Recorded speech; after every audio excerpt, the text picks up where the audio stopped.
Hi, everybody. This is April 21st, 2023. It's now been 222 days since I was allowed to visit with my brother, Paul Kierans, or he has been allowed to visit with me.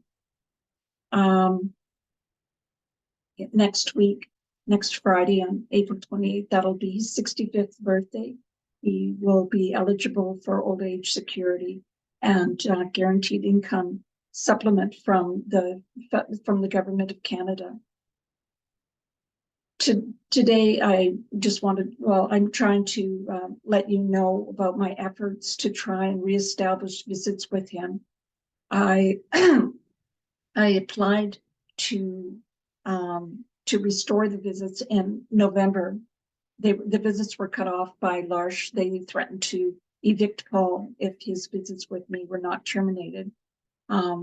And I applied to the court to restore them pending my application for comiteeship. I've applied to be his legal guardian of his person and for the public guardian and trustee to be legal guardian of his estate. He has no estate, or had no estate, but the government of BC remits funds in the amount of, I estimate, between $10,000 and $25,000 per month for him. So he's a very valuable person to whatever agency is housing him. So I'm thinking about his birthday coming up and the fact that we have missed Halloween, Thanksgiving, Christmas, my birthday, Family Day, New Year's, and Easter. I'm the only living relative that he has in the Lower Mainland, and he's my only relative from my family of origin, from a big family of 9 kids and 2 parents. He and I are the only ones left in the Lower Mainland. So we're each other's visitors and we're each other's best friends. Some of you have reached out to agencies with the BC government, and you'd think if a group home is locking up a disabled person, and not permitting them to have access to their loved ones, that there must be some kind of agency that you could report them to. And I think I've exhausted them all. As soon as they find out it's L'Arche, what I find is they back off. L'Arche is very well funded and pretty much does what it wants. In fact, that's what the Crown Corporation that actually remits money to L'Arche is called Community Living British Columbia, which is ironic. The name is ironic, but in any event, they are responsible for your tax dollars. So the buck really stops with you if you're a resident of British Columbia and you're paying taxes. If you pay sales tax, GST, HST, or GST or PST, or income taxes, the buck really stops with you because you're funding a group home, which is allowed by the government of BC and actually paid by the government out of BC to confine forcibly a man from his only family member left in the Lower Mainland, and to confine him away from me. So really, it's affecting the charter rights of 2 people.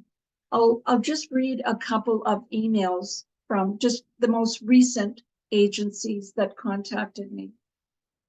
So I received, I spent a long time talking with a person named Kathleen Dugan, who is with something called Community Inclusion BC. It's a disability rights group.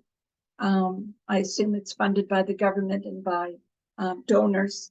And the person's name was Kathleen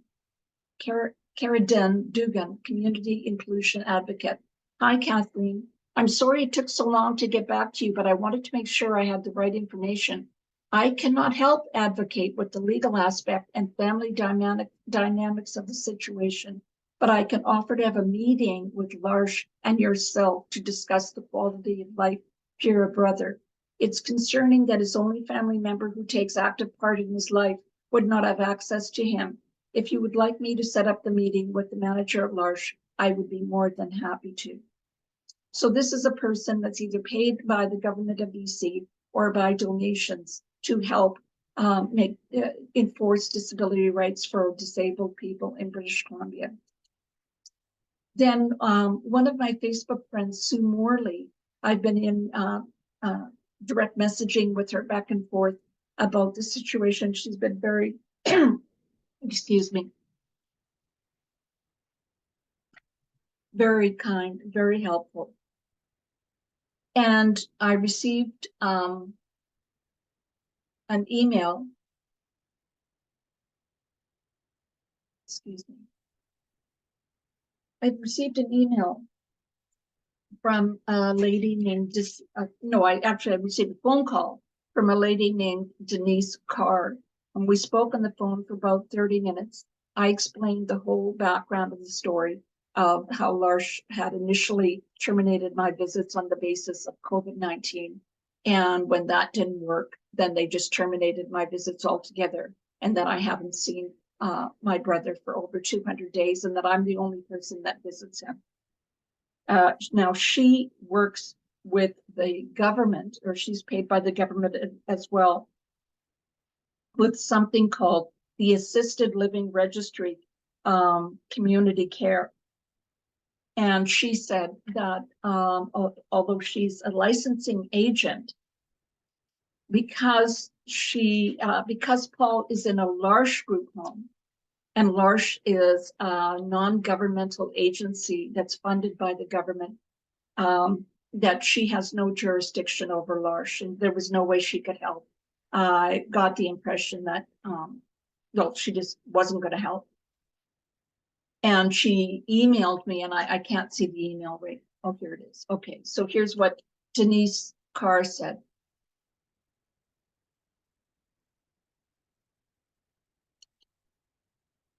Hello, Kathleen. Thank you for your call today with your request to reinstate visits with your brother who resides in a licensed group home located in Burnaby.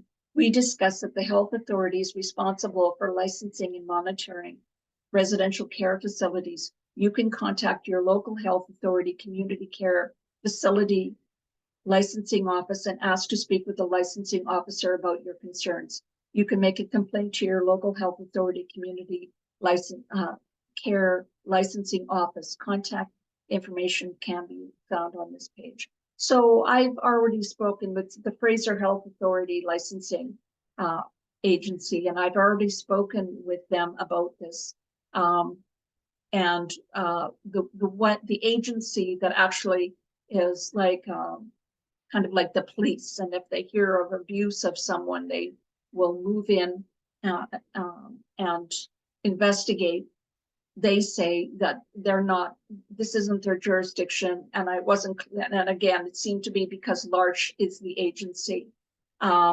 So it's kind of like a circular where everybody passes the buck. It's, you know, it just seems like a game where everybody passes the buck.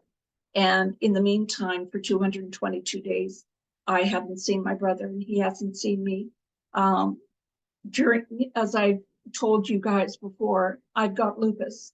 I've had a heart attack. I've got 50% kidney function, and the medicine that I have to take for lupus, Plaquenil, hydroxychloroquine, is notorious for causing retinal damage. So it's good for helping with lupus, but it causes retinal damage, and that's what's happened with me. And I have several visits with a special retinal ophthalmologist set up for next week to deal with the retinal damage and loss of vision that I've already suffered. So this is a journey. I just wanted to bring you all up to date. So if you want to know where your tax dollars are going, and remember, British Columbia currently has a majority New Democratic Party. So for people who don't live in British Columbia, the New Democratic Party is a sort of communist socialist kind of party, which I used to actually support. I used to be a party member and worked on all their election campaigns. But this is the kind of inaction that you get. The one last agency that I just wanted to let you know about is I contacted the Burnaby RCMP with regards to the forcible confinement of my brother against his will. So what he can make clear to everyone is he doesn't want to be there. He wants to be with me. He wants to be at my home. And I complained to them, and they said, they referred me, the person that I've been dealing with is Constable Ashley Kumar. And I spoke with her supervisor, and his name is Mike Farrar, Corporal Mike Farrar. And when I emailed him and I said I wanted to follow up on the information that I've got, basically that all these other agencies that they say they don't have jurisdiction, he said he couldn't respond because Ashley Kumar's regular supervisor is somebody with a different name. And Ashley Kumar and no one has gotten back to me from the Burnaby detachment of the RCMP about this complaint.